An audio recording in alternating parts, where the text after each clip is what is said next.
nguzo ya moto mbele yangu, adui wakija wasinione. Uwe nguzo ya moto mbele yangu, adui wakija wasinione.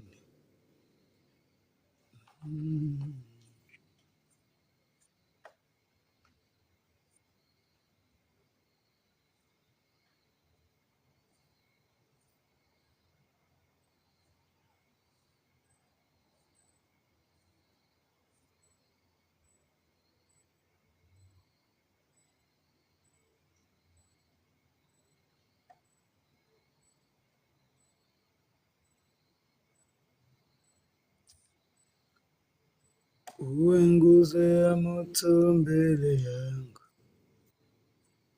adui wakija wasinione. Uwe nguzo ya moto mbele yangu. Karibuni sana kwenye kipindi chetu, tunaendelea tena pale tulipokuwa tumeishia. Na tutakuwa na muda mchache pia wa kuomba kwa habari ya vijana wenzetu, ili neema ya Mungu iweze kuwasaidia.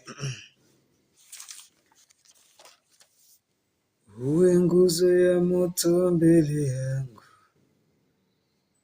adui akija wasinione. Uwe nguzo ya moto mbele yangu. Dani, ungesogea huku ili nipe Biblia pia tusome hapa pamoja.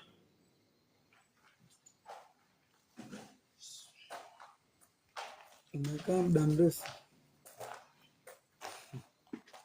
Tukae kidogo alafu tumalizie kipindi chetu tuondoke. Uwe nguzo ya moto mbele yangu, adui akija asinione. Tunaendelea na kile kipengele tulipoishia kwa habari ya ili urithi ufalme wa Mungu ni lazima uyapindue mafundisho yaliyo kinyume na Mungu. Yaani ili uweze kuurithi ufalme wa Mungu ni lazima ubadilishe kuwaza kwako, badilishe mtazamo wako. Na tunaendelea na vipengele ambavyo vinavyoendelea. Kinachomuua mtu tumesema ni fundisho, na kinachomjenga mtu ni fundisho. Kinachoweza kumfanya mtu astawi ni fundisho. Fundisho likiwa ovu au fundisho likiwa ni bovu, tafsiri yake tunazaa watu wa ovyo wa kesho. Tunazaaje watu wa ovyo wa kesho? Ndipo unaweza ukakutana na mafundisho. Kwa mfano tukasema kwenye eneo la kuoa na kuolewa, kuna watu wametazamishwa kwenye ile eneo la kuoa na kuolewa kwamba wanawake hawapo tena wa kuoa, wanaume hawapo tena wa kuoa. Nini kimepelekea? Kwa mfano kuna watu ambao hawaoi kabila fulani, wanasema ukioa kabila fulani wanasumbua sana. Kinachopeleka au kinachopelekea watu kuwa hivyo ni mafundisho potovu waliofundishwa. Kwa sababu kanuni ya ufalme inasema kwenye kitabu cha Mithali, apataye mke apata kitu chema, naye ajipatia kibali kwa Bwana. Sasa ili fundisho la uovu hili la kusema kwamba hakuna mtu sahihi wa kuoa, umelitoa wapi? Umelitoa wapi? Kwa sababu fundisho sahihi la kiungu linasema mke mwema ni nani awezaye kumuona, kwenye kile kitabu cha Mithali 31:10. Maana kima chake chapita kima cha marijani. Kinachopelekea mtu kuingia katika uharibifu ni mafundisho mabaya. Tumeaminishwa kwamba ukioa kabila fulani utaweza kuishi naye. Sasa kile kitu kimekaa ndani ya moyo wa mtu. Kikikaa ndani ya moyo wa mtu, maanake kinachozaliwa kwa yule mtu ni uharibifu tu. Kinachozaliwa ni fundisho la uovu. Kila wakati hata kuambia tu huwezi kuoa sehemu fulani, ukioa kabila fulani utateseka, ukioa si mkoa fulani utakuwa hivi. Sasa maneno ya Mungu yanasemaje kwa habari ya kuoa na kuolewa? Mwanzilishi wa hii taasisi anasemaje? Na huyu aliyeleta mafundisho mengine ni nani? Bwana atusaidie sana. Tukisoma kitabu cha Mithali sura ya 4, tuko kwenye kipengele cha kulinda moyo. Linda sana moyo wako kuliko vyote uvilindavyo. Mithali 4:16. Ni Mithali 4. So Mithali 4 anasema, mtafute ile andiko linalosema kwamba Mithali 4:23 anasema hivi: linda moyo wako kuliko yote uyalindayo, maana ndiko zitokazo chemichemi za uzima. Linda moyo wako kuliko yote uyalindayo, maana ndiko zitokazo chemichemi za uzima. Mstari wa 24 anasema, kinywa cha ukaidi ukitenge nawe, na midomo ya upotovu uiweke mbali nawe. Macho yako yatazame mbele, na kope zako zitazame mbele yako sawa sawa. Hapa anamaanisha kinywa cha ukaidi ujitenge nacho. Kinywa cha ukaidi, Biblia inaposema kinywa, na maneno ya kinywa chenu na yajae munyu.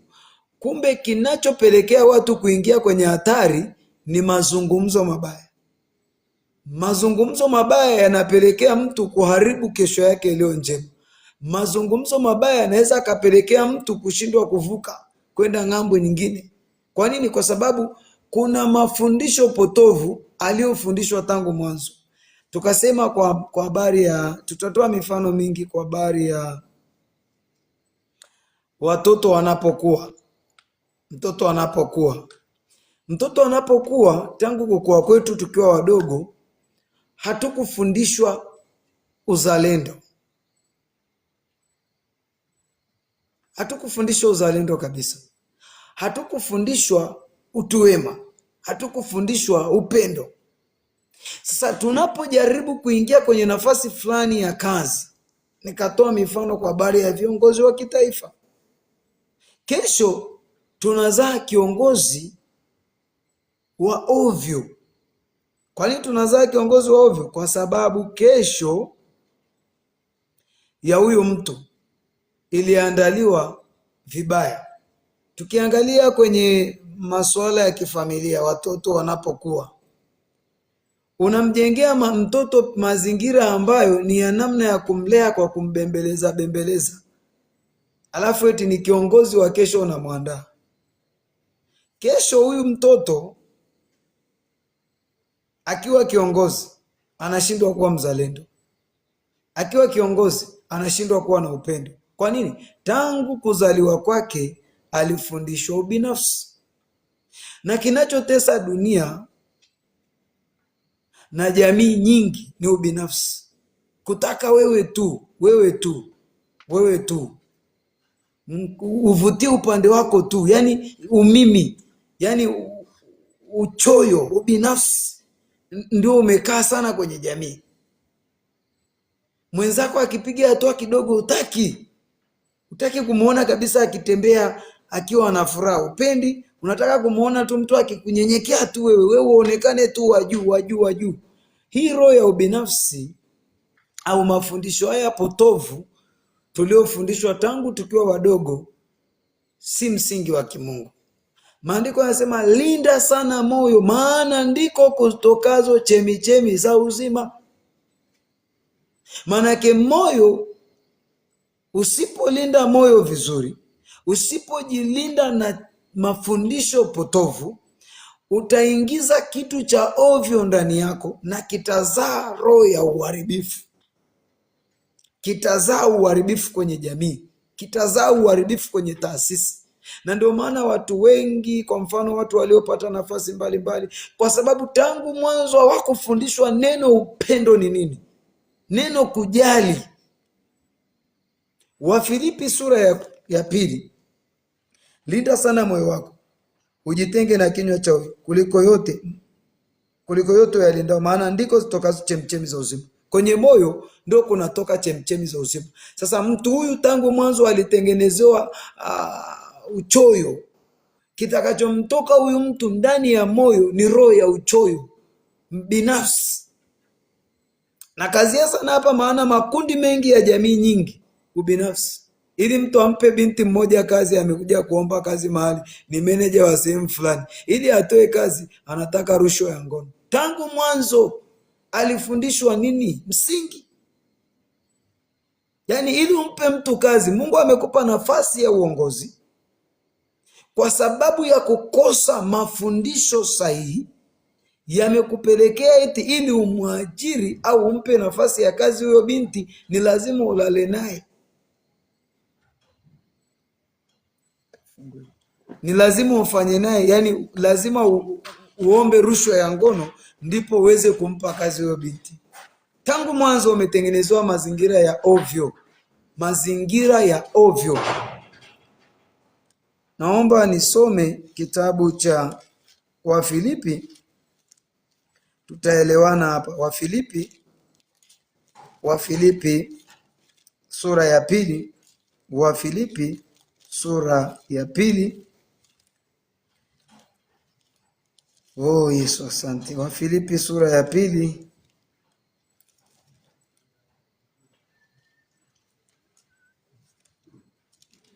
tusome Wafilipi sura ya 2.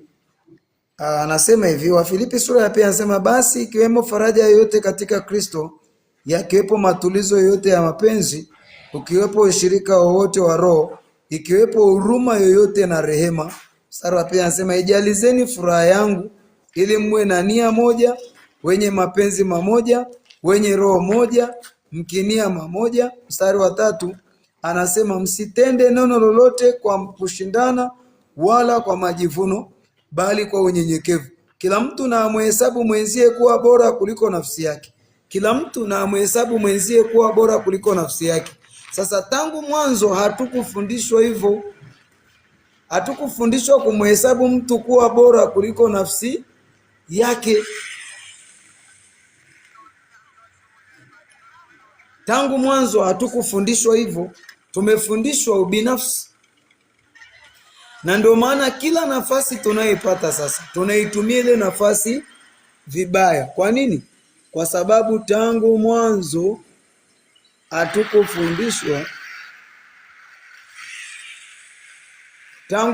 hatukufundishwa kuwa na umoja wa kweli. Mstari wa 4 anasema, kila mtu asiangalie mambo yake mwenyewe. Kila mtu asiangalie mambo yake mwenyewe. Kila mtu asiangalie mambo yake mwenyewe. Kila mtu na asiangalie mambo yake mwenyewe. Hapa nimerudia mara nyingi ili tuelewane. Anasema, bali kila mtu asiangalie mambo yake mwenyewe, bali kila mtu aangalie na mambo ya wengine. Sasa ukishafundishwa fundisho la uharibifu limetupelekea kwamba mtu anakuambia jijali kwanza bwana, hakikisha wewe umejaza kwanza. Yani tukiangalia viongozi, hakikisha umepata gari zuri, umejenga vizuri, umenunua na mashamba, umefungua na makampuni, ndipo uangalie wenzako. Tangu mwanzo tumepata mafundisho yasiyo sahihi, na mafundisho haya yakatupelekea kuingia katika roho ya ubinafsi. Yani unataka wewe tu kwanza, uwe navyo kwanza. Yani ukimwona mwenzako tu amegusa hivi, kwa mfano kuna mwingine akimwona mwenzake ameendelea tu, anasema huyo ametoa wapi hizi fedha? Mwingine tu kwenye makampuni tunaona kabisa watu wanapofanya kazi, unakuta mtu anafanya jambo la kimaendeleo tu, anafukuzwa. Kwa nini? Kwa sababu ya roho ya ubinafsi. Hukutaka awe na ustawi, ulitaka akunyenyekee wewe tu miaka yote. Mstari wa 4 tumeona anasema bali kila mtu na ayaangalie mambo ya wengine. Yani tukifundishwa au tukipata fundisho sahihi kwa wakati sahihi litatupelekea sisi kuwa na roho ya utu wema, litatupelekea sisi kuwashauri wengine, litatupelekea sisi kuwajali wengine. Kwa nini? Kwa sababu tangu mwanzo tumejengewa huo msingi, na huo msingi utatupeleka kwenye kusudi kubwa la kiungu. Mstari wa 5 anasema, iweni na nia hiyo hiyo ndani yenu ambayo ilikuwamo pia ndani ya Kristo Yesu. Iweni na nia hiyo hiyo. Yesu aliutoa uhai wake kwa ajili ya rafiki zake. Nia ya Kristo ilikuwa si uadui. Nia ya Mungu ni uzima wa milele, bali nia ya shetani ni mauti. Sasa nia ambayo ilikuwa ndani ya Kristo Yesu Bwana ni uzima wa milele, ni uzima wa milele, ni sisi tustawi, ni sisi tubarikiwe, ni sisi tuendelee. Lakini nia ya shetani ni sisi tufarakane, ni sisi tusielewane, ni sisi tusijaliane, usimuone mwenzako ni wa thamani. Bwana atusaidie sana. Naendelea, anasema mstari wa 6 anasema, ambaye yeye mwanzo alikuwa yu namna ya Mungu, naye hakuonekana kule kuwa sawa na Mungu kuwa ni kitu cha kushikamana nacho, bali alijifanya kuwa hana utukufu, akatoa namna ya utumwa, akawa ana mfano wa wanadamu. Tena alipoonekana ana umbo kama mwanadamu, alijinyenyekeza akawa mtii hata mauti, naam, mauti ya msalaba.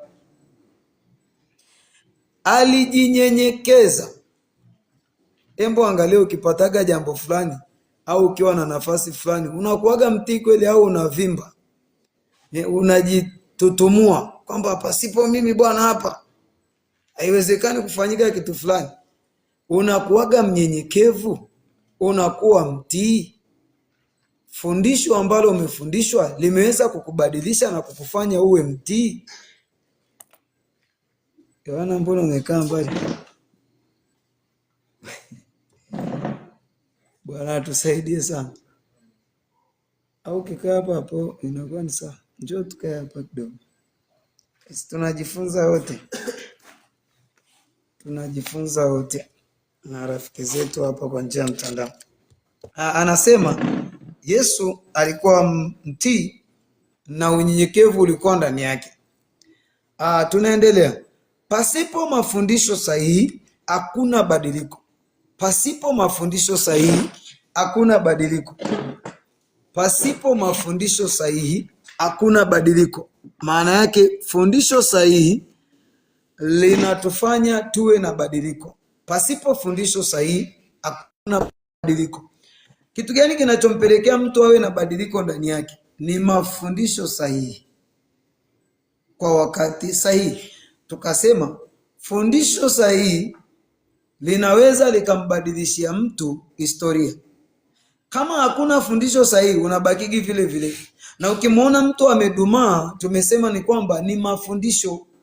Watu wengi wanatembea ndani yao kuna mafundisho wanayo.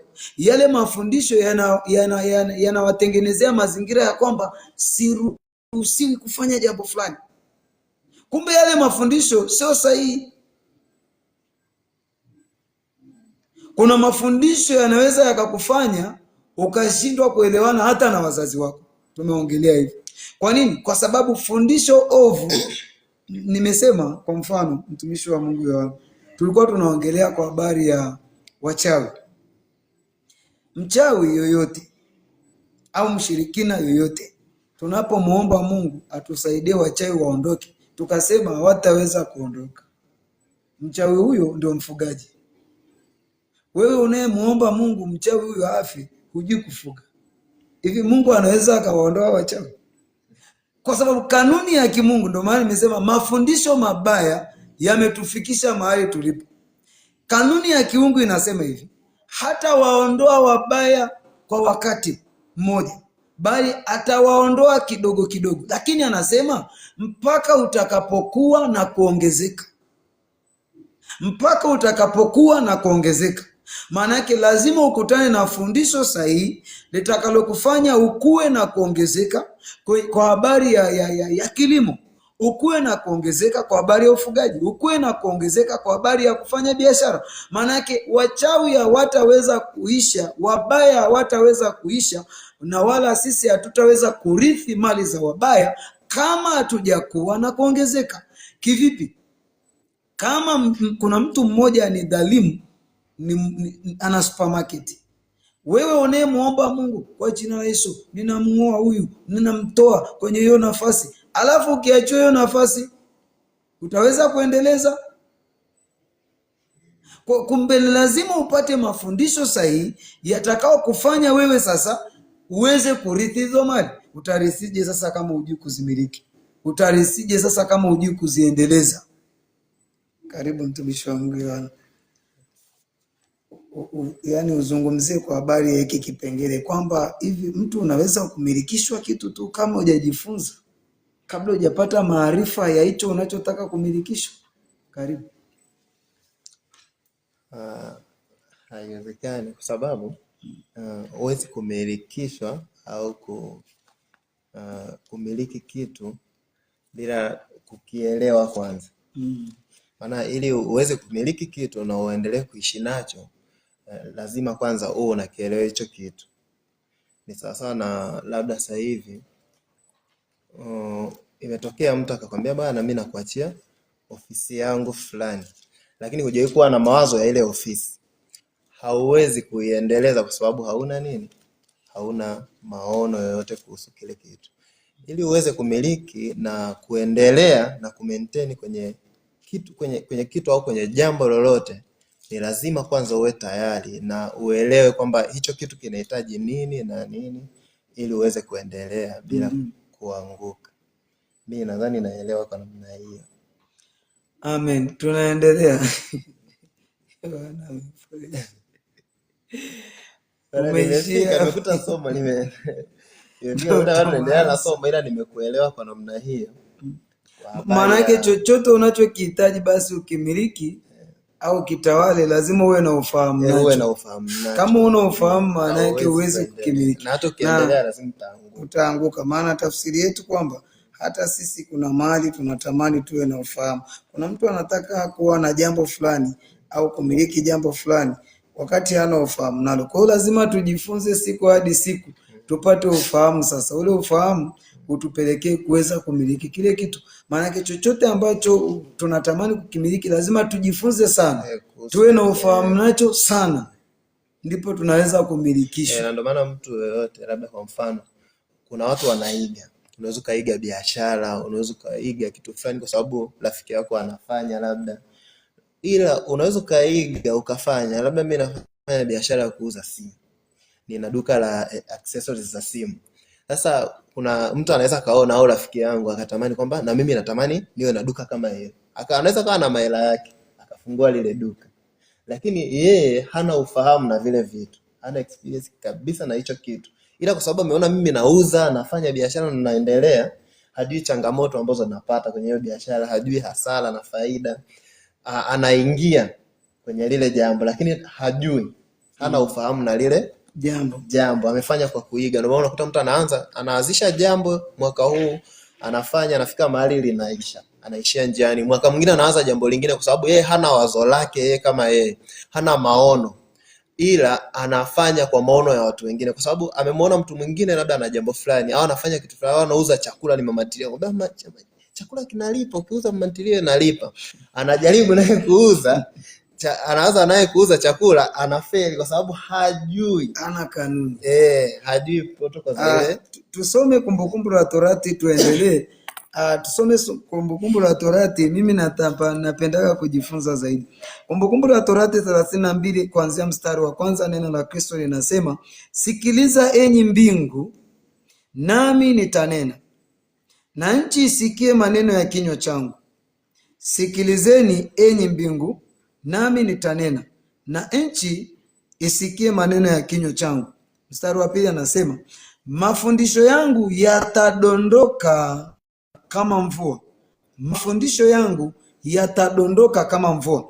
Mstari huu wa pili anasema, maneno yangu yatatonatona kama umande, kama manyunyu juu ya majani mabichi, kama matone ya mvua juu ya mimea. Anasema tunaendelea, anasema hivi, mafundisho yangu yatadondoka. Maana yake haya mafundisho, tunaposikia mafundisho yangu yatadondoka, maana yake haya ni maneno ya maarifa. Maneno ya maarifa yanavyodondoka kwenye nchi, yanamtaka mtu mmoja yamsaidie. Bwana atusaidie sana. Yakimsaidia mtu mmoja akiufahamu, utakuwa mtu wa kuropoka, utakuwa mtu wa kujibu. Lazima tu ukisikia kitu utafikiri kwanza kabla hujajibu. Kwa nini? Maneno haya yanapodondoka kwenye nchi yanaleta ufahamu, yanamletea mtu ufahamu, yanamjengea mtu uelewa mkubwa, yanamjengea mtu kutokuzungumza tu, kutokujibu tu kila kitu. Lazima ufikiri kwanza kabla hujajibu. Ni nini? Maneno haya yatamjengea mtu picha kubwa ya mbele. Bwana atusaidie sana. Wenye hekima, Biblia inasema huona ugomvi wakaepa, bali wapumbavu huendea mbele wakaumia. Wenye elimu na mafundisho sahihi, au wenye fundisho sahihi la kiungu, huwa hawaenendi tu ovyo ovyo. Biblia imesema huona ugomvi wakaepa. Kuona ugomvi kuepa maana yake ni kuto kuchangia, kuto kuzungumza tu. Wanafikiri kwanza, wanapata uelewa, ndipo wanaliendea nini? Jambo. Sasa mafundisho haya yanadondoka, yanakusubiri wewe sasa upokea hayo maarifa. Bwana atusaidie sana. Akasema hivi, maana nitalitangaza jina la Bwana, mpeni ukuu Mungu wetu. Yeye mwamba, kazi yake ni kamilifu, maana njia zake zote ni haki. Mungu wa uaminifu, asiye na uovu, yeye ndiye mwenye haki na adili. Yeye ni mwamba, kazi yake ni kamilifu, maana njia zake zote ni haki. Maana yake ukipata fundisho la kiungu litasababisha ufahamu wako ubadilike. Utatembea kama watu wengine wanavyotembea, utakuwa na haraka wala utakuwa na pressure. Kwa nini? Kwa sababu utajengewa msingi katika eneo la kufikiri sawasawa. Utakosa ufahamu. Biblia imesema anayejibu kabla hajasikia ni mpumbavu. Anayejibu kabla hajasikia, Biblia inasema ni mpumbavu. Neno la Mungu kwenye Timotheo wa pili sura ya 3 mstari wa 16 na 17 anasema kila andiko lenye pumzi ya Mungu lafaa kwa mafundisho, lafaa kuonya, lafaa kuelimisha, lafaa kurekebisha. Chochote ambacho kimeenda vibaya. Kumbe neno la Mungu ndilo pekee lenye uwezo wa kunifundisha, lenye uwezo wa kunitengenezea picha njema mbele. Neno la Mungu pekee ndio linaweza likanifungua akili, ndio linaweza likanifungua ufahamu wangu. Bwana Yesu atusaidie sana.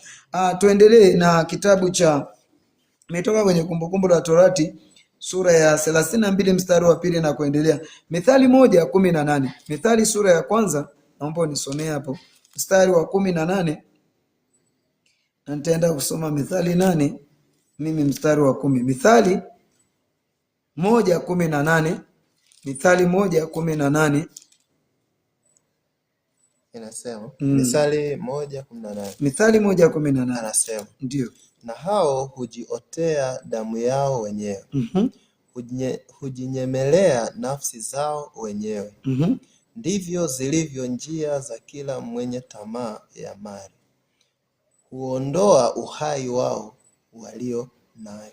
Kumbe umeona hapa anasema na hao hujiotea damu yao wenyewe, hujinyemelea nafsi zao wenyewe. Ndivyo zilivyo njia za kila mwenye tamaa ya mali.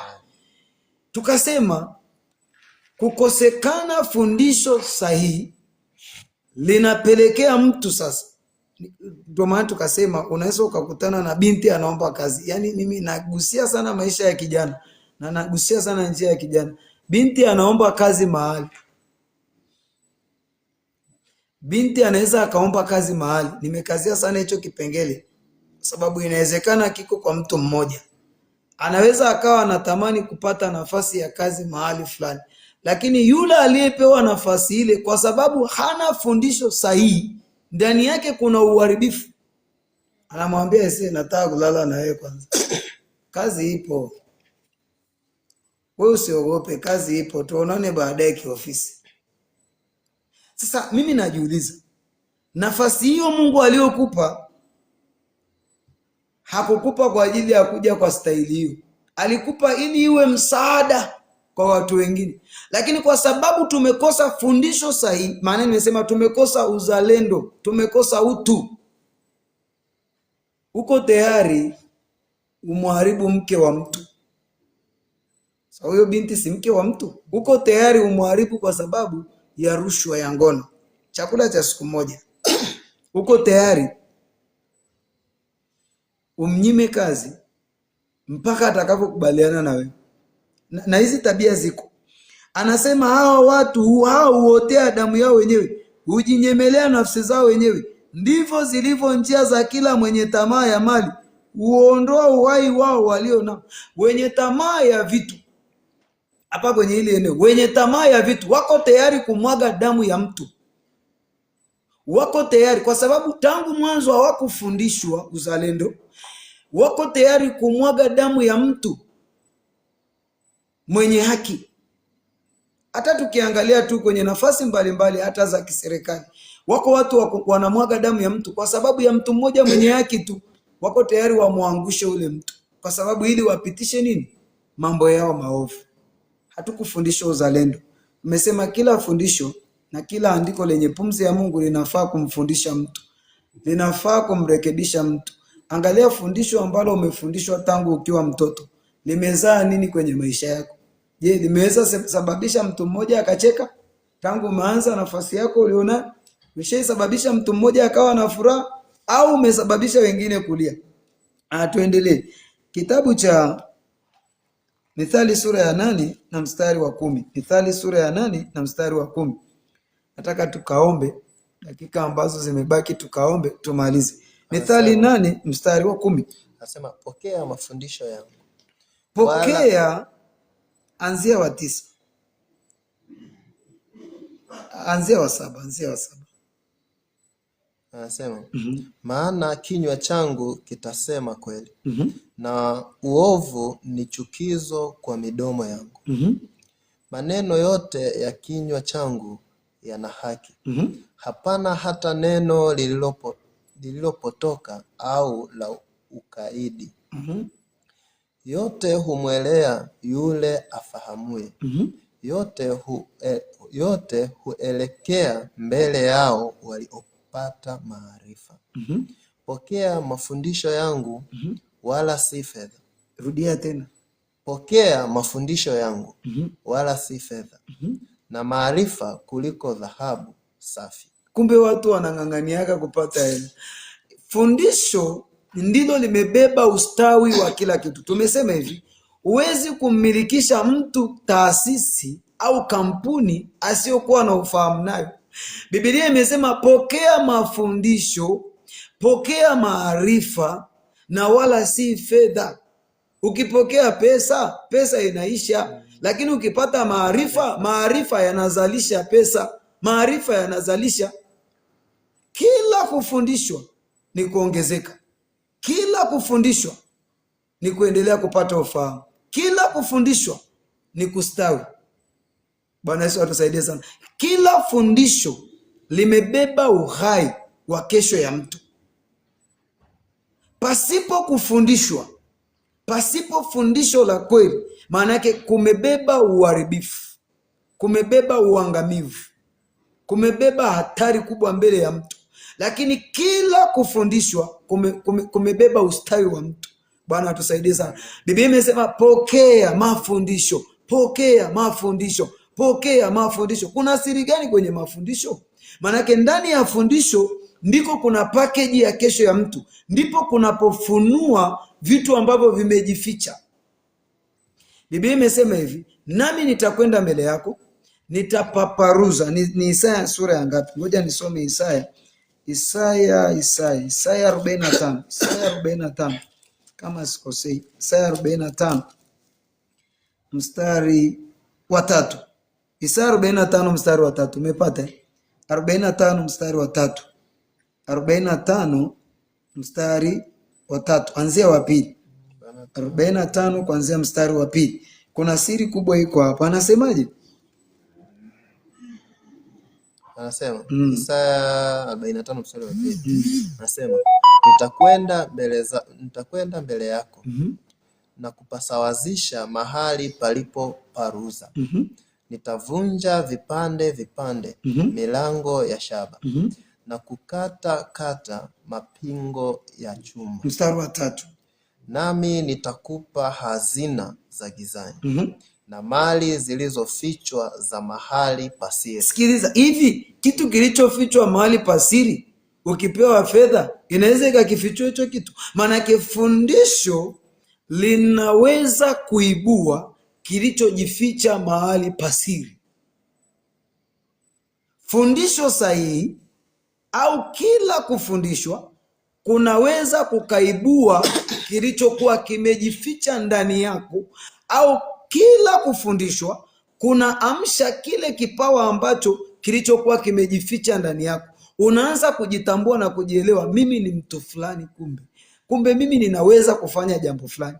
Maandiko yanasema na mali za mahali pasiri. Ziko mali zilizojificha mahali pasiri. Sasa kinachoweza kufichua hizi mali ni fundisho sahihi, ndilo litakaloweza kufungua fahamu zako, na utaanza kutambua, kumbe nikifanya jambo fulani nitapata kitu fulani. Leo nilikuwa najifunza kitu cha ajabu na Roho Mtakatifu amenifundisha kitu cha ajabu sana, na muda ule nikakifanyia kazi. Nataka nikwambie, fundisho linaweza badilisha ufahamu wa mtu, linaweza badilisha kuwaza kwa mtu, kufikiri kwa mtu. Haijalishi kuna hatari kiasi gani. Nimesema daktari bingwa, ili awe daktari bingwa kwenye eneo la upasuaji, kama hajakaa darasani akapata fundisho sahihi kwa habari ya operation, ujue kabisa tukimpa huyu mtu kazi ambaye amejifunza juu, atakuja kufanya operation, ataacha mkazi kwenye matumbo ya watu. Bwana Yesu atusaidie sana. Sijui kama unanielewa. Nimalizie hapo alafu tuendelee na lile neno. Anasema, nianze tu hapa. Anasema mstari wa 3 Isaya. Anasema nami nitakupa hazina za gizani na mali zilizofichwa za mahali pasiri. Upate kujua ya kuwa mimi ni Bwana nikuitaye kwa jina lako, na Mungu wa Israeli. Hivi umeelewa? Hivi vitu vilivyojificha mahali pasiri, kama hakuna mwanga utaweza kuviona? Maanake mwanga ni kupata ufahamu, mwanga ni kupata maarifa. Kupata maarifa katika kufundishwa kutakupelekea wewe kwenda kwenye unachokitaka. Tuendelee. Hii Mithali tumesoma mstari wa ngapi ile?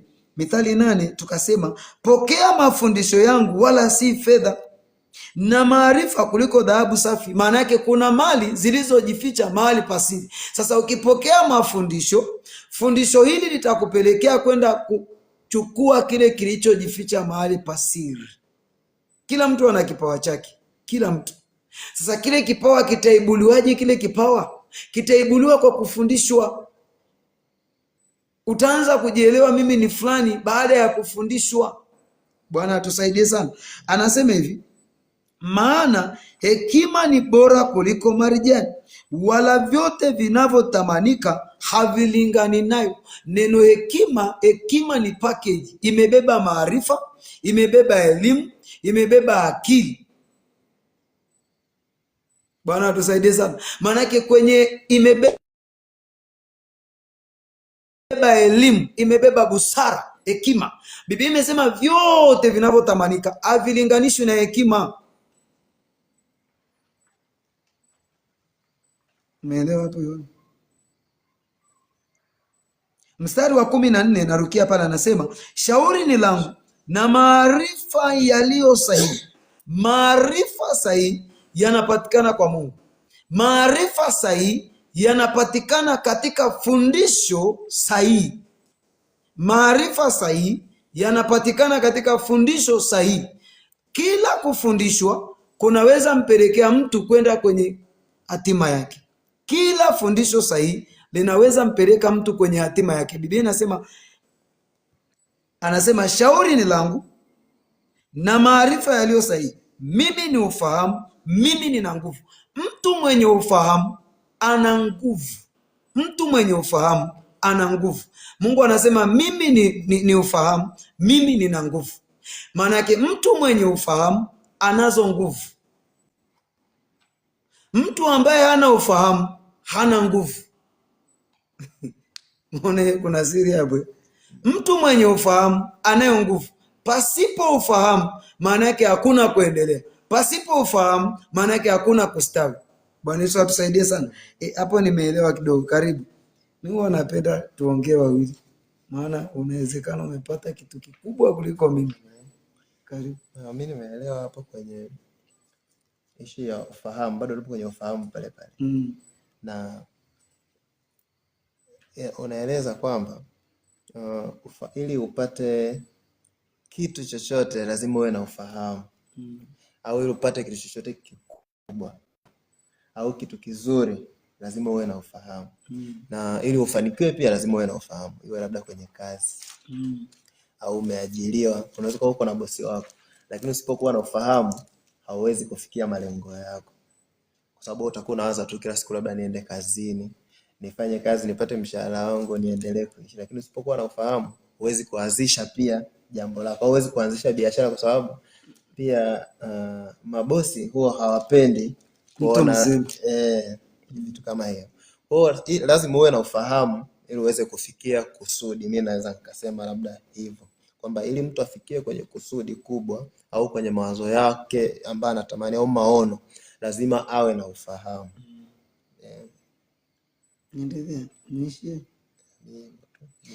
Kuna sehemu anasema, wakati unaongea hivyo kuna andiko limeingia, si ni Mithali sura ya ngapi?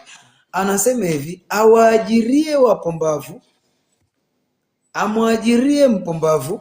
Kuna mtu ametuma nani hapa? Amwajirie mpumbavu ni sawa na awaajirie wapita njia. Bwana Yesu atusaidie sana. Awaajirie wapumbavu au amwajirie mtu mpumbavu ni sawa na awaajirie wapita njia. Kumbe unaweza ukaweka mtu mjinga kwenye nafasi yako ya kazi. Yaani ni sawa sana umemweka mpita njia. Si unajua umemwambia niangalizie tu hapo. Maana yake mpita njia hana uchungu na kile ulichonacho wewe. Bwana Yesu atusaidie sana. Sasa ndio maana anasema ni afadhali upate ufahamu. Ufahamu ni chemchemi. Biblia inasema ufahamu ni chemchemi ya uzima kwake yeye aliye nao. Ufahamu ni chemchemi ya uzima kwake. Yaani mtu mwenye ufahamu utamtambua tu. Mtu mwenye ufahamu sio mtu amejiweka tu kirahisi. Mtu mwenye ufahamu anajielewa. Mtu mwenye ufahamu anajitambua. Mtu mwenye ufahamu anajiheshimu. Mtu mwenye ufahamu ana busara. Mtu mwenye ufahamu ana hekima. Mtu mwenye ufahamu ana elimu. Mtu mwenye ufahamu ana utu wema. Mtu mwenye ufahamu ana fadhila. Mtu mwenye ufahamu ni mwaminifu. Mtu mwenye ufahamu ajibu haraka haraka. Mwenye ufahamu. Kila kufundishwa kunazaa ustawi wa mtu wa kesho. Kila kufundishwa, manake kila fundisho linaleta badiliko kwa mtu. Hatutazaa wazee wa ovyo wa kesho tukifundishwa vizuri. Hatutakuwa wazee wa ovyo wa kesho tukifundishwa vizuri. Kwa hiyo kuna mafundisho, mtumishi, kuna kitu ambacho nilikuwa nakitafakari. Nimegundua 97% watu wanatembea na fundisho baya. Yaani kuna watu wameaminishwa hawawezi. Wanatembea wamechoka. Wametembea wamechoka, yaani hawajiwezi. Kwa nini? Kwa sababu wamelemewa na mzigo, si mzigo wa kukosa kazi, si mzigo wa kukosa mke mwema, si mzigo, kwa sababu ya mazingira tuliyoelemewa na kuaminishwa kwamba katika kila nyanja tunayopitia tumebebeshwa mafundisho ya kishetani. Yale mafundisho tumetembea nao yametulemea kwenye moyo. Kila tukitaka kufanya maamuzi sahihi kwa wakati sahihi tunashindwa, kwa sababu liko fundisho ovu limekaa ndani yetu linalotuaminisha hatuwezi, linalotuaminisha hatubadiliki. Lakini mimi nampenda Mungu sana. Anasema wakati wowote watakapomgeukia Bwana ule utaji uondolewa. Basi Bwana ndiye Roho. Walakini alipo Roho wa Bwana hapo ndipo penye uhuru. Kinachowanyima watu kuchukua hatua sahihi kwa muda sahihi ni kwa sababu ya mazingira, mafundisho. Na hicho kitu kinasumbua watu wengi sana. Hicho kitu cha mafundisho. Kuna watu toka wakiwa wadogo, kuna mafundisho walifundishwa yamkini hayakuwa sahihi, ila kwa sababu wamekuwa kwenye kile kitu, huwa wamekiamini kile kitu, hawawezi kubadilika. Sasa mafundisho yanachukua nafasi kubwa sana ya kumharibu mtu au kumjenga mtu. Fundisho sahihi linamjenga mtu. Maana yake sasa tunaona kwamba kuna watu wengi wanatembea hapa, sio kwamba kazi zimekosekana. Kuna watu wengi wanatembea hapa, si kwamba nafasi fulani imekosekana, si kwamba hawana uwezo ndani yao, lakini fundisho ovu halikuibua. Unajua fundisho sahihi linaibua kitu ndani, linachemsha kitu ndani, yani mtu anaamka alikuwa hawezi, lakini ndani anasema kumbe mimi ninaweza. Kwa nini? Kwa sababu ya fundisho sahihi. Kuna mafundisho ya kinyonge, kuna mafundisho ya kumkalisha tu mtu, utaki atoke, umemfunga tu mtu hapo, anazunguka hapo tu, anaamini kwamba ninapochukua hatua ya kuanzisha kitu fulani mimi siwezi. Kwa nini? Fundisho ovu linazaa uharibifu kwenye jamii. Fundisho ovu limetufikisha hapa tulipo. Watu wanashindwa kuamini kwamba wao wanaweza, wao wana nguvu. Wewe una nguvu, Mungu ameweka vitu ndani yako, unajiweza wewe unajiweza. Ondoa, tumesema kipengele cha leo, ili urisi ufalme wa Mungu lazima uyapindue mawazo au uyapindue mafundisho yasiyo sahihi, yasiyotokana na Mungu. Mimi sijasema yanayotokana na dini yako wala kabila lako, yasiyotokana na Mungu. Kinachoua watu wengi ni mafundisho yasiyo sahihi. Maana yake ni nini? Kuna mtu ameaminishwa kwamba ukikutana na Chale atakushawishi, Chale atakushawishi utapotea, achana na yule. Maana yake lile fundisho likakaa. Hata ukikutana na mimi unajihami kama swala. Kwa nini? Kwa sababu kuna mafundisho unayalinda yanakuzuia usitoke. Bwana atusaidie sana. Biblia imesema ondoka uangaze kwa kuwa nuru ya Bwana imekujilia. Ukiondoka hapo ulipokaa, maana yake toka kwenye kituo ulichonacho hicho kituo hakiwezi kukujazia hilo gari mafuta. Ama kwenye hicho kituo nenda sheli ambayo wachanganyagi petroli na mafuta taa.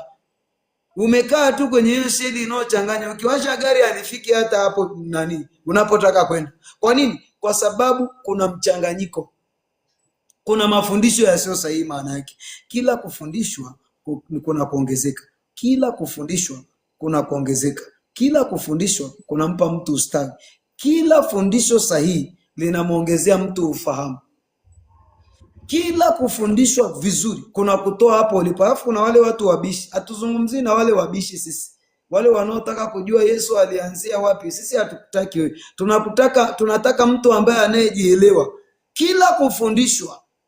Sasa wewe unaanza kuuliza, unajua Paulo alisema hivi.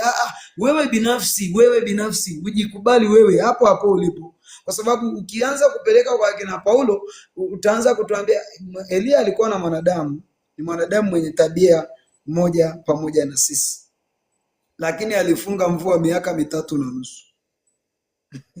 isinyeshe. Yoshua alilisimamisha jua, ni jua kweli, likasimama. Huyo mtu alikuwa kama wewe, lakini kilichokuharibu ni mafundisho yasiyo sahihi, yamekufikisha hapo ulipo, hauamini. Hivi unajua kuna mafundisho mengine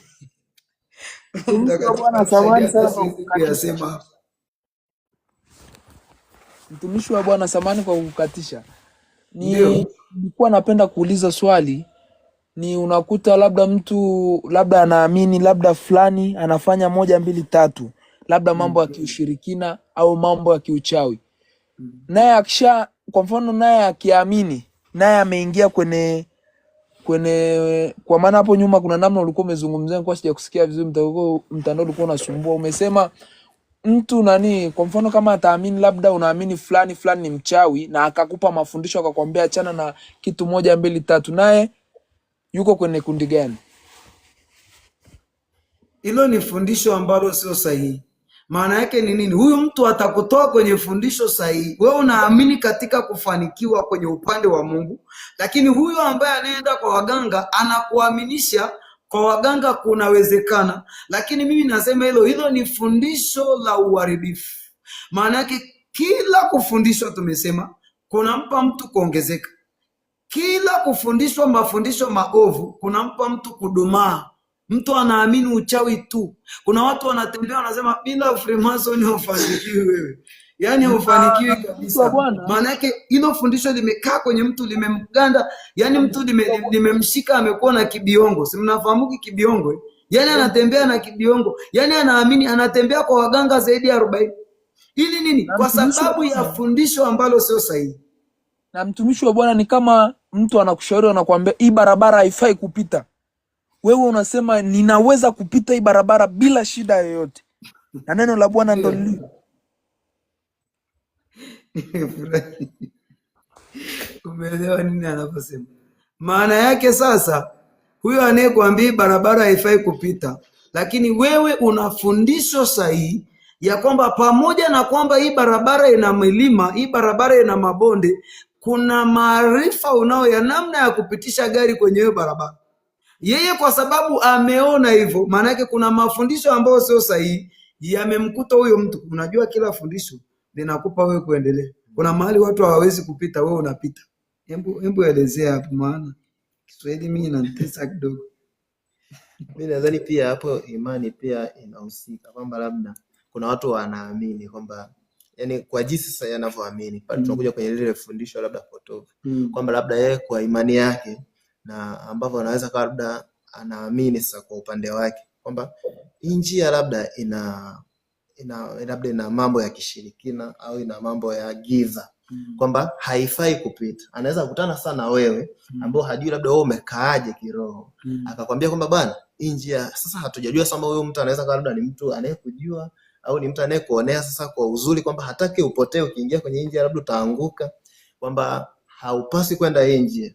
Lakini kwa sababu wewe sasa hajui kwamba wewe ni mtu wa namna gani, na wewe unaamini kwamba hii njia ni salama kwa unavyoona, ila yeye kwenye ulimwengu wake wa roho wa giza ameona kwamba haifai kupita, na wewe unaamini kwamba unaweza kupita, na unaweza kupita kweli, unavuka salama. Amina sana mtumishi wa Bwana. Na wewe labda ukipita sasa, ambapo yeye alikuwa anaamini kwamba hii njia labda hawezi kupita, ukipita ndo pale anaanza kushangaa kwamba huyu jamaa yeye vipi, mbona amepita huko ambako labda mimi nilionyeshwa au mganga amemwambia au ni nani, anavyoamini kwamba ameona huwezi kuvuka hii njia, unavuka.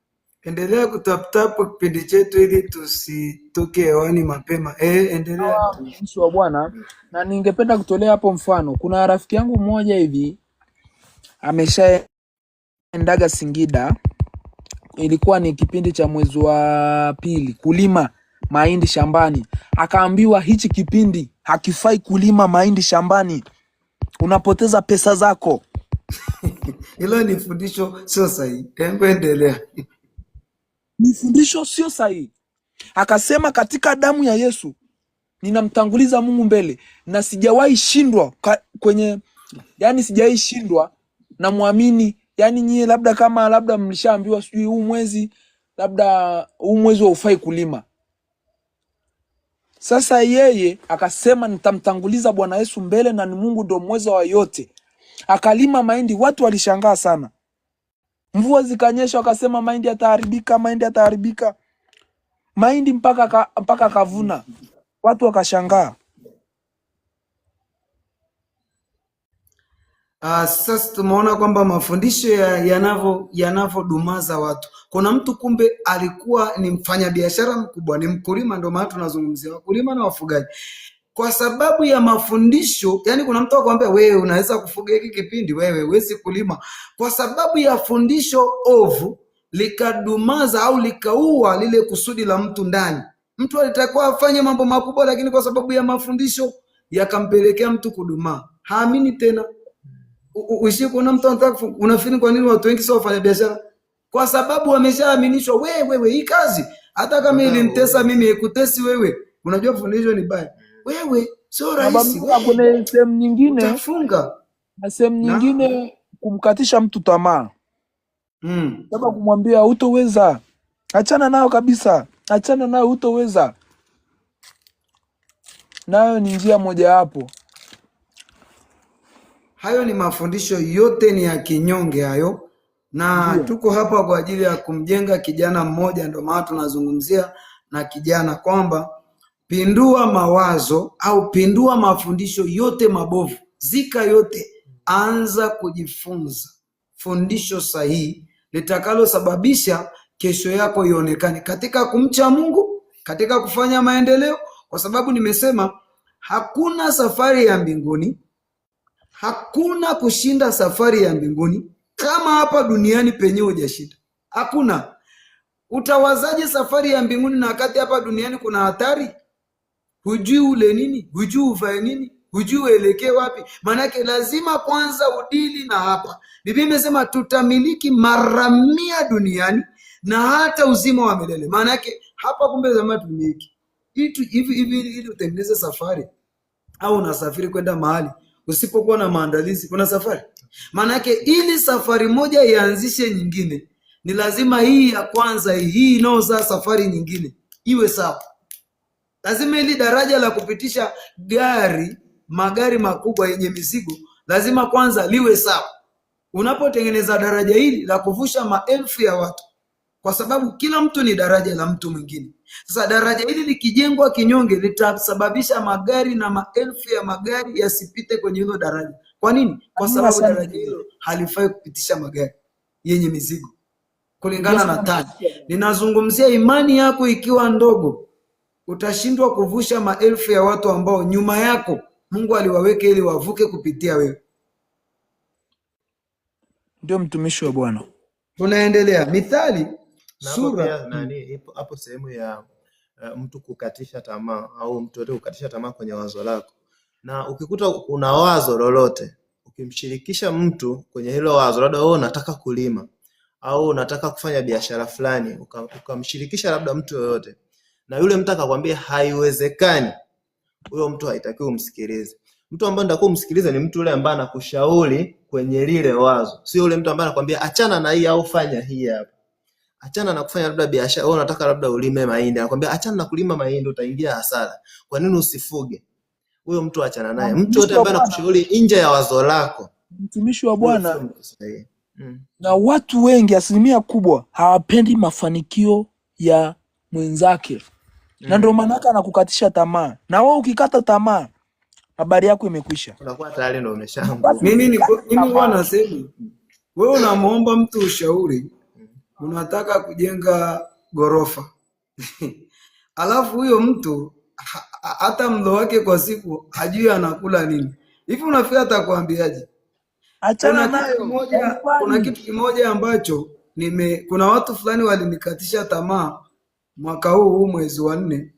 Niliwashirikisha jambo langu nataka kufanya, wakaniambia sasa hivi huwezi kufanya bwana, achana nao. Nataka niwaonyeshe kwamba pamoja na kuwa wamenikatisha tamaa, ninawaombea pia neema ya Mungu wasife kabla hawajaniona nikiwa ninapenya katikati yao.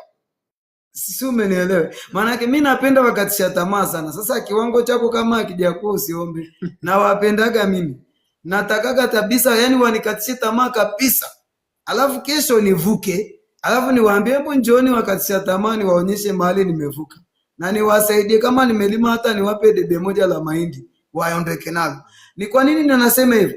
Kila safari ya kwenda unakotaka kwenda inamhitaji mtu binafsi. Nilikuwa naongea na Dani hapa, nikamwambia umejiona hapa kwenye mkesha, amekuja mwenyewe akaingia hapo geti. Akafika akakaa. Nikamwambia umeona ulivyoingia peke yako? Usipoweza kuingia peke yako kila siku hivi, ukataka kuongozana na mimi, siku kinikosa uje hapa. Maana yake lazima uje kila siku wewe. Nikamwambia si unaniona mimi niko peke yangu, mimi sisubiri ikija saa 5 nimeingia, ikija saa ngapi ninaingia. Issue ni nini? Issue hatuishi mtu. Nikamuuliza swali ngambia hata sasa nikakata moto pap. Mzee akaniita, nikaenda zangu. Najua watu wanaogopa kifo. Mimi siogopi mzee, kama ni wakati wangu sifi kabla ya wakati wangu.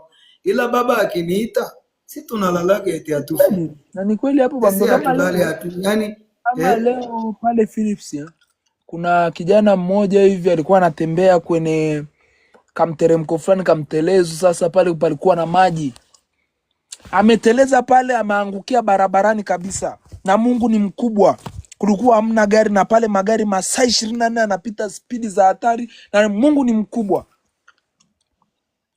Yani pale magari masaa 24 yanapita, lakini watu wameshangaa. Umesema jamani, huyu Mungu ni wa ajabu sana. Huyu Mungu ni wa ajabu sana. Umeona maana yake ni nini? Tunaenda karibia kumalizia. Maana yake ni nini? Kila safari inamhitaji mtu binafsi. Kuna sehemu Yesu aliongea kwenye kitabu cha Mathayo kama sikosei, akasema ya kwamba mimi ninajua nilikotoka na ninajua niendako, ninyi hamjui nilikotoka wala hamjui ninakokwenda. Unajua wanafiki ni watu wa ajabu sana yani hawajui hata naelekea wapi, hawajui hata nimebeba pakeji gani, lakini wako tayari kunikatisha tamaa. Mimi ninajua ninakotoka, mimi ninajua ninakokwenda. Yesu akasema mimi ni wa juu wala sio wa chini. Sasa wewe unakata tamaa kwa sababu ya mtu mmoja hata ajui asubuhi kuna kuchaje. Unatakiwa uwe na misuli ya imani. Maana yake hata safari ya kumtumikia Mungu. Kuna mtu sasa hivi yuko hapa mtandaoni anasema wamekaribia kumaliza waombe sadaka. Hatukuombi mia yako maana hatuna njaa. Tuko hapa kwa ajili ya kumjenga mtu mmoja kiufahamu. Najua kuna mtu anasubiria. Anasema watatuomba tu hela, hatukuombi pesa sisi, tumejaa. Hiyo ndio raha. Tunajua tulikotoka. Ndio maana tumeleta habari njema ili ikusaidie, ili upate maarifa. Nia ya kwetu ndio hiyo. Nia ya kwetu ni uzima wa milele. Mimi naongeaga vibaya. Unajua tuongeage vizuri. Wale wanaosubiria tuseme namba ya sadaka hiyo hapo, hatusubiri, utasubiria. Sisi ndio tutakutumia hela ya kununua kifurushi ili ukae hewani. Jifunze vizuri neno la uzima. Bwana atusaidie sana. Hicho ndio ninachokipenda. Unajuaga natambaga sana na mzee. Na ni watu wengi kweli wanawaza hivyo. Watu ni wengi sana. Yaani mambo, yani kuna watu yani hapa mtandaoni yani wana akili sana za ajabu. Yaani na kuna mtu mwingine akipata fundisho vizuri na akajua kitu ulichokisema na akakielewa, atabadilika katika damu ya Yesu. Amen. Amen. Kwa hiyo tunaendelea Mithali sura ya 23 na mstari wa ngapi? Wa 12. Elekeza moyo wako kusikiliza mafundisho. Hapa elekeza moyo. Tumesoma maandiko kadha wa kadha. Hapa tunataka maarifa. Hapa tunataka nguvu. Hapa tumekaa ili tupate nguvu. Tukienda kwenye uchumi tuwe na nguvu. Tukienda kwenye biashara, kwenye misukosuko, tukikutana na watu wakatisha tamaa, tuwe na nguvu. Tuko darasani na nia ya darasa ni tupate mafundisho, na kazi ya haya mafundisho yatupeleke kwenda kuibua vitu ambavyo tulikuwa tumevishindwa kuvifanya kwa miaka mingi. Hata mimi mwenyewe unayeniona niko hapa kwa ajili ya kujifunza. Yaani tukishare maana yake, akiongea huyu na mimi najifunza. Na mimi sasa Mungu anisaidie nikaibue kipawa changu. Kama nilikuwa ni mkulima, niende kwenye ukulima nikafanikiwe. Niende kwenye ufugaji nikafanikiwe. Niende kwenye biashara nikafanikiwe. Maana yake na mimi niko hapa ninamwambia Mungu usiniache. Ongeza maarifa. Maana yake gari yoyote iliyojazwa mafuta sheri, kama itumiki hiyo gari, hajisi kwenda kujaza tena. Mimi hapa sasa nimeingia sheri, nimejaza mafuta, sasa nimekuja kuyatumia. Nikishamaliza naendelea tena, naenda tena sheri, najaza tena. Wewe sasa na uchoyo wako wewe unajifanya nikimwambia Chali hiki kitu atafaidika sana. Nikimwambia mtumishi wa Mungu Yohana hiki kitu atanufaika sana. Unajua kuna watu wa binafsi, yani anajua kitu fulani hawezi yeye kukifanya, lakini nikimshirikisha Yohana ana uwezo wa kufanya. Lakini kwa sababu ya roho ya ubinafsi nikimwambia Chala atafanikiwa sana. Sasa sisi tumejaza mafuta na tunayagawa. Baki na uchoyo wako tu. Baki na huo uchoyo, tuone kama utafika mahali popote. Kuna mtu anapitia changamoto tu kwenye mtaa wako, anahitaji tu neno la ushauri kwenye huo mtaa. Umeshindwa kumwambia, unasema mpaka akome. Lakini mtumishi hapo ninyekee mimi. Na nimeelewa sana. Hapo mtumishi umenifundisha jambo na nimeelewa kitu. Kwa sababu unakumbuka ile siku ya tarehe 29 ile kwenda mbele pale, nilienda ile kipindi mafuta alikuwa anasumbua. Mtu nikakutana naye barabarani, toe imeisha mafuta, nikamwambia sheli fulani kuna mafuta, akaniambia hapana, hamna, usisumbuke kabisa kwenda huko. Nikakutana na Msamaria mwema anayenijua, alinitolea mafuta lita 5. Unaona kazi. Nilivorudi hivi nikakutana na Msamaria mwema akanitolea kwenye gari yake mafuta karibu lita 5. Alikuwa ananijua. Naye wakati wa nikatisha tamaa, akaniambia usiende. Kumbe na mafuta walikuwa wanagawa, lakini ni ile kukaa foleni, lakini akaniambia hamna kabisa. tena hata mimi mwenyewe sina, kumbe na yeye mwenyewe ashajaza. Huo ni wivu, lakini Mungu akaninyoshia njia.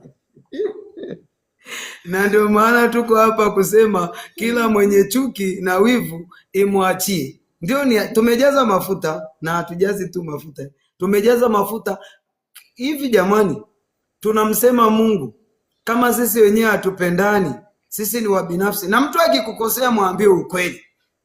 Hiyo ndio Injili. Haijalishi sio ana mapembe, mwambie ukweli, ili kweli mweke huru huyo mtu. Atakuchukia kwa masaa, lakini kweli itamfanya awe huru. Naendelea na hiki mstari wa 12, anasema elekeza moyo wako kusikiliza mafundisho, tega masikio yako kusikiliza maneno ya maarifa. Hapo usitege sikio kwa ajili ya kujua wanafanyaje sasa hivi. Mbona ni vijana wadogo hivi? Hawa watakuwa ni matapeli hao. Wameanza na wao mtandaoni. Wamezoea matapeli. Sasa sisi tumebeba nuru halisi. Tumembeba nuru halisi. Amtiae kila mtu nuru amekuja katika ulimwengu. Maanake tumebeba package ya kumwambia mtu inawezekana. Sisi hatuna njia ya siku moja itakao tufanya tukose maamuzi sahihi ya kutembea vizuri. Ni ngumu na ni sentence ngumu, maana mmezoea kuambiwa tu pokea. Sisi tuko hapa, pokea mafundisho. Ili mafundisho ya kujengea kesho njema. Ili mafundisho ya kujengea uzalendo. Ukiwa kwenye hiyo taasisi ulionayo, Mungu akikupa nafasi ulionayo, uwe na utu wema kwa watu. Usiwe mbinafsi. Unataka wewe tu. Hapo ninakazia sana. Unataka wewe tu. Mwenzako ameingia hapo kazini, mwelekeze, mfundishe. Hiyo ndio Injili. Wema, haki huinua taifa, bali dhambi ni aibu kwa watu wote. Maana yake ni nini? Wema utazaa kitu. Mwelekeze mtu, unakijua mwelekeze, acha uchoyo, mwelekeze ajue na yeye. Amina sana. Kuna mtu kanatembea mabega kameweka huko juu hivi kama kanataka sio kufanyaje. Yaani kanajiona pasipo mimi hapa kwenye kampuni itafungwa. Wewe ukiondoka wengine watainuka kwenye utumishi, kwenye huduma, kwenye uimbaji. Hivyo hivyo kuna mtu anajiinua hivi anasema nisipoenda pale kuimba najua watakoma. Watainuka watu wengine, hata mawe yatasema. Kwa nini? Mungu hataki mtu mwenye kiburi. Yaani mimi nilivyoanza kazi ya ufundi waliniambia hutoweza. Sasa hivi wanashangaa, wanasema huyu mtu amewezaje? Na pengine wengine wanafanya na wewe kazi, hawakuelekezi vizuri, sijui ili usielewe. Lakini Mungu sio Mungu. Nimeweza. Yaani na wanashangaa sana. Wanasema amewezaje? Sasa hivi wananitafuta, wanataka wananitafuta, na walikuwa wanitafuta hata nikiongea nao. Walikuwa wananizungusha. Jina la Bwana Yesu. Wewe uko kitengo gani? Kwenye hiyo kazi yako uko kitengo gani?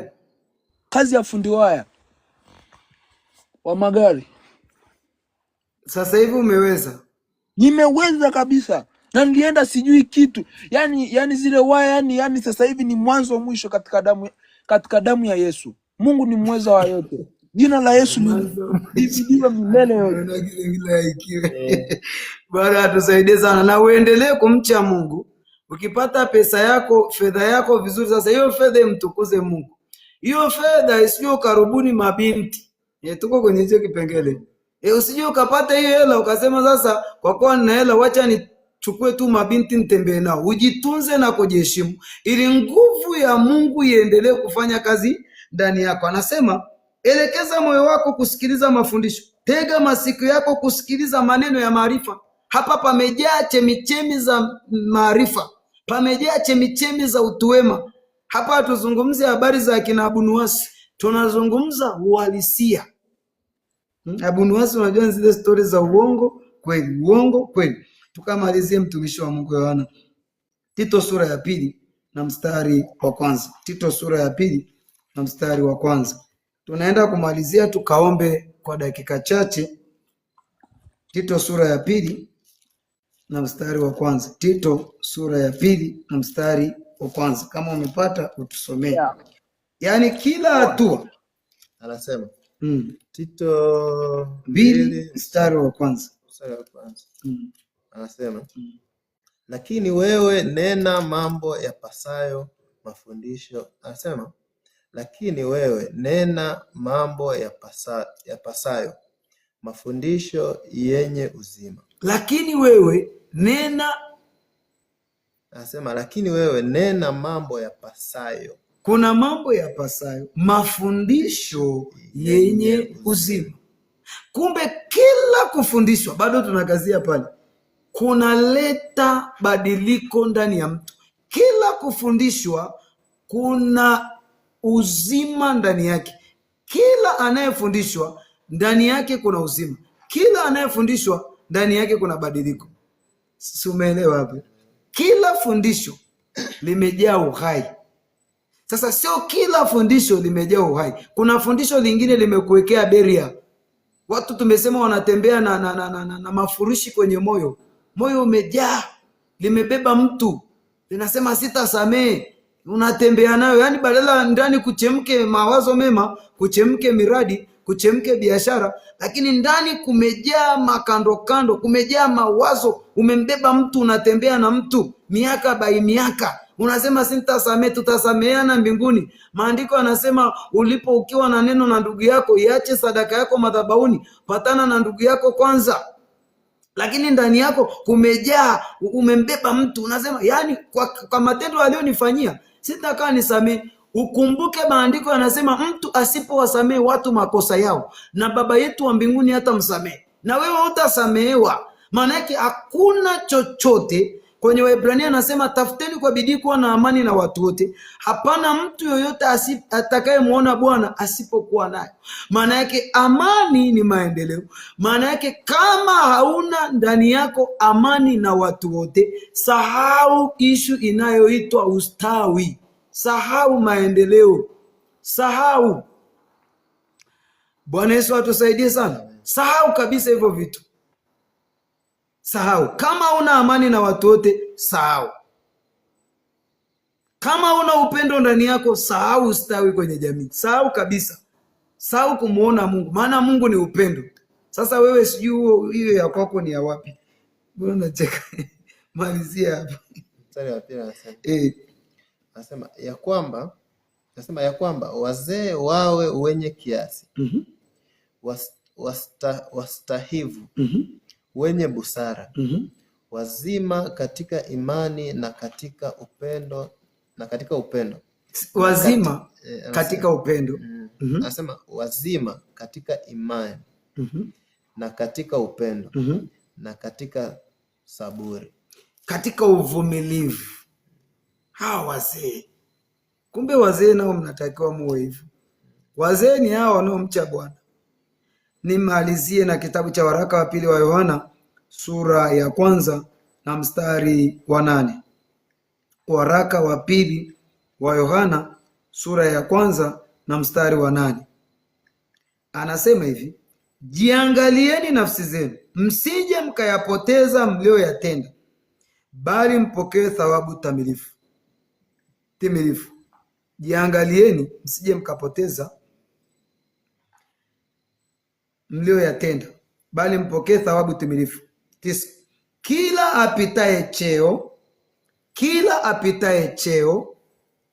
apitaye cheo, narudia mara 2 mara 3 ili uelewe, wala asidumu katika mafundisho ya Kristo. Kila apitaye cheo, awe ni Mama Samia, awe sijui ni waziri mkuu, awe ni makamu wa rais, awe sijui ni nani, kila apitaye cheo asiyedumu katika fundisho la upendo, katika fundisho la utu wema, katika fundisho la fadhila, katika fundisho la uaminifu. Anasema hivi, yeye hana Mungu. Hata uwe na cheo, kama hujadumu katika fundisho hili, una Mungu. Sio mimi nimesema. Yeye adumuye katika mafundisho hayo, huyo ana Baba na Mwana pia. Anayedumu katika mafundisho hayo, asiyemwaga damu ya mtu, asiyetoa rushwa, asiyeua kwa sababu ili apate vitu, anayedumu katika mafundisho yanaweza kumletea uzima, yanaweza kumletea badiliko, yanaweza kumletea maarifa, huyo ana Baba na Mwana pia. Umeelewa hapo? Mtu akija kwenu naye haleti mafundisho hayo, mtu akija kwako akakuletea mafundisho ya ombea na kuchonganisha watu na kusema lazima hiyo biashara atafunga, ukimwona mtu kama huyo, hatari iko hapa. Anasema hivi, msimkaribishe nyumbani mwenu. Nyumbani kwako sio pale unapokaa, huko moyoni. Usimuingize kwenye hicho kiwanda, usikubali akawekeza hapo, usikubali akawekeza hapa moyoni, ukaya apply yale maneno yake ukayaishi. Maana yake atakufanya uwe na kibiongo. Yani unajua hii ni siri kubwa watu hawajaelewa. Wala msimpe salamu, mstari wa 11, maana yeye ampe salamu azishiriki kazi zake mbovu. Malizia hapo. Yeye anempa salamu, Biblia imesema umeshiriki kazi mbovu. Maana yake umeingiza wazo baya, umeingiza wazo ovu, umeingiza fundisho ambalo litakuangamiza. Karibu tumalizie hapo. Yohana, karibu kwenye tafakari ya hilo neno, halafu tumalizie. Usimpe salamu, anasema anayempa salamu, maana yake anayekubali kushare mazungumzo, amemkaribisha. Maana yake ameyakaribisha yale mawazo yake au mafundisho yake, ameyakubali. Karibu. Okay, nimeelewa hapo kwamba yani unaposema hapo sasa, labda tujadili kwamba utajuaje labda kwamba utakutana labda na mtu ana mawazo labda ambayo yanaweza kuwa sio mazuri, aidha labda kwamba yasiyotokana na neno, yani akaja mtu akakuletea mafundisho yasiyotokana na Mungu, maana yake ukamsikiliza. Maana yake ndani yake sio hata asiposoma neno, lakini ukapima tu yale mafundisho, haya yatokane na Mungu, akakushawishi tuue, unajua haya kabisa yatokane na Mungu, akakushawishi labda tufanye jambo baya, haya yatokane na Mungu. Maana yake usikubaliane naye, usimsikilize tafsiri yake, usimpe nafasi. Sababu mkizungumza si utamruhusu aendelee kusema. Karibu. Hapo nimeelewa kwamba sasa kuna labda hapo tunazungumzia pia injili, kwamba injili ya upotoshaji. Labda kuna mtu atakuja au anaweza kaja kama mtumishi akaja kwako na kukuhubiria injili, lakini kawa ni injili ya kitapeli, na akaja akawa anakuhubiria nje ya neno, lakini hapo pia unaweza kawa hujui neno, lakini mazungumzo tu yatakuashiria kwamba hivi, ngoja moto ukiwashwa hapo ukaambiwa ingiza mkono, utaingiza? Hautaingiza. Mafundisho hayo yanayokuja utajua kabisa haya ndani sikunasikia. Yani unajua Biblia imesema hapana mtu ajuaye roho ya mtu isipokuwa roho wa mtu mwenyewe, hapana mtu ajuaye roho wa Mungu isipokuwa roho wa Mungu mwenyewe. Maana yake kila fundisho baya utalijua tu. Kwani aliyevuta sigara na aliyevuta bangi si mtu alikuja kwake? Si alikuwa anajua kabisa ni mbaya na wanajificha? Why? Kwa nini ujifiche kama ni nzuri? Si umeelewa? Maana yake ikija tu wazo lote mtu anakuambia mtoto ongea hapa chimba bwana. Unajua kuna mambo mengine unajua kabisa hili ni la uhalifu. Kwa sababu kama lingekuwa ni jambo jema labda ningekuwa asingeogopa kulisema. Asingeogopa. Hapo mimi nadhani nimeelewa kwa hivyo sababu tumeshalifafanua pamoja. Sema. Unajua ukisema wewe ni tofauti. Mimi nadhani nimeelewa kwa hivyo kwamba mtu anaweza kuletea labda fundisho baya au fundisho ambalo liko nje ya neno, au ni fundisho la uharibifu ambalo linaweza kuwa sio neno, lakini akakuletea jambo lolote ambalo ni fundisho ambalo linaweza kuwa la kukuharibu. Mtu akikwambia uwezi kufanya kitu fulani hiki hakifai, maana yake si fundisho baya tu, ni fundisho baya ambalo hupaswi kulisikiliza. Maana yake litaua kile ulichokibeba. Kwa watu wengi wamekufa kwa sababu ya mafundisho. Na unaweza kukutana na fundisho kama ukao ulikuwa na mawazo yako mazuri tu, lile fundisho likakuteka kwa yale mawazo, na ukaingia kwenye lile fundisho la uharibifu, kumbe ni anguko. Basi tuombe. Baba, katika jina la Yesu tunakushukuru kwa ajili ya kipindi hiki cha live mtandaoni, kwa njia ya TikTok, kwa njia ya Facebook, Instagram, YouTube na mitandao mbalimbali ulimwenguni. Asante kwa ajili ya walioko Uingereza, asante kwa ajili ya walioko Burundi, walio Kenya, walio Uganda Bwana, tunaliinua jina lako na kulitukuza sana sana sana. Asante kwa ajili ya mafundisho, maana umesema kila fundisho lenye pumzi ya Mungu linafaa kwa kufundisha, lafaa kuonya, lafaa kuelimisha.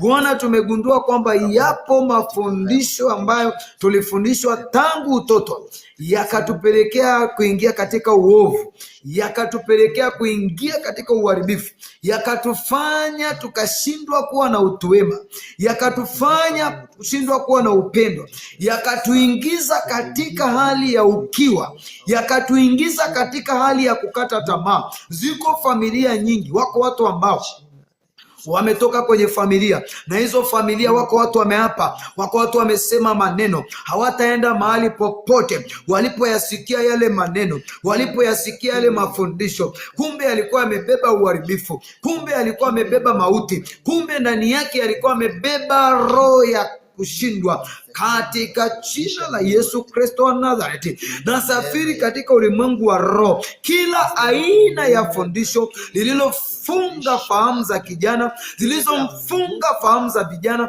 mabinti na vijana wa kiume, kwa jina la Yesu Kristo wa Nazareti, ninafungua ufahamu wa kila mmoja, ninafungua ufahamu wa kila mmoja kwa jina la Yesu Kristo wa Nazareti. Wako watu ambao wameshindwa kuoa na kuolewa kwa sababu ya mafundisho. Wako watu wameambizana kwa habari ya makabila, wakasema ukioa kabila fulani utaweza kuishi.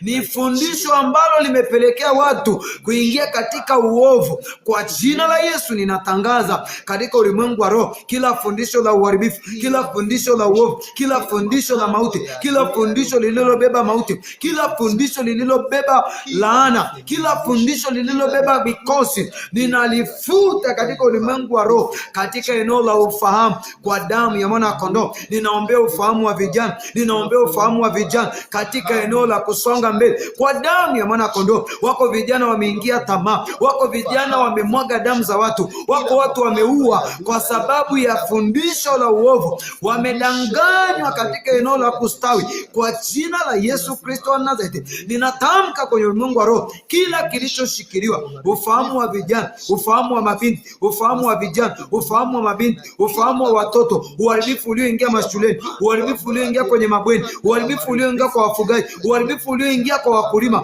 uharibifu ulioingia kwa wafanyakazi, uharibifu ulioingia kwa wafanyabiashara, uharibifu ulioingia kwa madereva, uharibifu ulioingia kwa dereva toyo, kwa jina la Yesu Kristo wa Nazareti. Wako vijana wameaminishwa wasipovuta bangi hawataweza kuwa na ujasiri. Hilo ni fundisho la uharibifu. Natangaza kwenye ulimwengu wa roho, kila aliyeshikiliwa katika eneo la fundisho la uharibifu, kila aliyekamatwa kwenye eneo la ufahamu, kwa damu ya mwana kondoo, ninafungua ufahamu wa huyo binti, ninafungua ufahamu wa huyo binti aliyeshikiliwa katika mateka, aliyeshikiliwa katika uovu, aliyeshikiliwa katika uharibifu, akaaminishwa hataweza, akaaminishwa hawezi kubeba mimba, akaaminishwa hawezi kulea, akaaminishwa hawezi kuzaa. Kwa damu ya mwana kondoo, wako wajawazito sahihi wamesikia mafundisho ya uharibifu, wakaambiwa ya kwamba hautaweza kuzaa. Kwa damu ya mwana kondoo watafanywa operation. Wako watu ambao wana mawazo ya kufanywa operation, walio hapo hospitalini. Katika ulimwengu wa roho, ninatamka kwa jina la Yesu, chochote kilichowafunga, kila fundisho la uovu lililokamata ufahamu wa huyo mama, kwa damu ya mwana kondoo ninaufungua ufahamu wake, kwa damu ya mwana kondoo nafungua ufahamu wake, kwa damu ya mwana kondoo nafungua ufahamu wake. Chochote cha giza kilichokamata vijana kikawaaminisha hawawezi, ilo wazo la uharibifu ninaling'oa kuanzia sasa katika ulimwengu wa roho. Imeandikwa, kila pando asilolipanda Baba yetu wa mbinguni litang'olewa. Na ninasafiri kwa njia mtandao, kila pando la uovu lililopandwa juu ya vijana wa kiume, kwa damu ya mwana kondoo ninatamka juu ya vijana wenzetu, ewe pando la uharibifu, achia nafsi, achia mawazo, achia akili, achia ufahamu. Tunaombea eneo la ufahamu, kila kupona ufahamu ni kumiliki, kila kupona ufahamu ni kutawala. Nami ninatamka kwenye ulimwengu wa roho, ufahamu uliokamatwa, ufahamu uliokamatwa hapo Burundi, natamka hapo Shinyanga, hapo Mtwara, ufahamu wa Robinson ninauita kwa damu ya mwana kondoo. Naita akili yake, naita ufahamu wake, naita utashi wake kwa damu ya mwana kondoo. Ninatamka kwenye ulimwengu wa roho, kila ufahamu ulioibiwa, kila ufahamu ulioibiwa na mafundisho ya mashetani na mafundisho ya kishetani, mafundisho ya kishetani, mafundisho ya kishetani yaliyoharibu vijana, yaliyoharibu mabinti. Wako watu wameuawa ndoto zao, wako watu wamezimwa, wako watu wamezimwa, wamezima vipawa vyao kwa sababu ya mafundisho, wamezimwa vipawa vyao kwa sababu ya mafundisho, mafundisho ya uharibifu yamezima kipao. Wako watu Mungu aliwaandaa kuwa wafanyabiashara wakubwa, lakini wamezimwa kwenye ulimwengu wa roho. Ninaamsha hiyo nia yake tena, ninaamsha hilo wazo lililozikwa, wazo la kuwa mtu mkuu, lililouawa na machawi, lililouawa na maadui, lililouawa na marafiki wabaya, kwa damu ya mwana kondoo. Ninaamsha hilo wazo tena, ninaamsha hilo wazo tena kwa damu ya mwana kondoo. Kila wazo la binti ambalo limeuawa, kila wazo la kijana ambaye limeuawa, ameshindwa kuendelea, ameshindwa kuanzisha alichokuwa amekiweka ndani yake, alichokuwa anakiwaza, kimeuawa na mafundisho potovu, kwa damu ya mwana kondoo. Ninakiamsha tena kwa njia ya mtandao, ninakiamsha tena kwa njia ya mtandao. Wako watu wamebeba kusudi kubwa la kuiamsha Tanzania, wako watu wamebeba kusudi kubwa la kuamsha nia ya Tanzania. Ninapindua kila mawazo mabaya yaliyoinuka juu ya vijana, ninapindua juu ya wafalme kwa damu ya mwana kondoo. Wako watu ambao Bwana aliwaandaa kama wafalme, kama viongozi wa taifa, kama viongozi wa familia, kama wafanyabiashara wakuu. Ninatamka kwenye ulimwengu wa roho, chochote kilichokamata nafsi, chochote kilichokamata mawazo, chochote kilichokamata akili, ninakiondoa kuanzia sasa. Ninaondoa kila ganzi ya kichawi, ganzi ya kipepo. Wako watu ambao wamepigwa ganzi, wamepigwa na bumbuazi la kichawi kwa damu ya mwana kondoo. Ninaamsha hiyo nia ya ndani, ninaamsha hiyo nia ya ndani, ninaamsha hiyo nia ya ndani. Chochote kilichokufa ninakiamsha leo majira haya na katika usiku huu, ninakiamsha leo masaa haya. Ninatamka kwa damu ya mwana kondoo, roho ya uzima iwavae, roho ya uhai iwavae. Ninatamka uhai kwenye kila nafasi, ninatamka uhai kwenye kila hatua, ninatamka uhai kwenye kila nafasi, ninatamka uhai kwenye kila hatua kwa damu ya mwana kondoo. Bwana Yesu, nakushukuru kwa sababu ya kusanyiko hili kuu ambalo umeachilia mbele yetu. Si kwa nguvu wala kwa akili zetu, umetupa neema ya kuendelea sana. Tunakushukuru kwa neema hii ambayo umeachilia ndani yetu. Asante kwa ajili ya mtumishi wako Daniel ambaye ameingia katika ibada ya siku ya leo. Asante maana tumejifunza maneno ya uzima, nasi tunaendelea kujifunza. Asante kwa ajili ya mtumishi wako Yohana ambaye ameingia katika ibada ya siku ya leo. Ninakushukuru kwa ajili ya mkesha huu ambao umetukuka sana. Nasi tutaendelea kujifunza siku hadi siku. Tunawaombea Bwana, tunamwombea mtumishi wako Ibra aliyeingia katika ibada ya siku ya leo. Tengenezee njia ambayo Bwana iliyonyooka. Mfanye kuwa chombo chenye heshima katika kazi, katika mazingira mbalimbali aliyopo. Ninakataa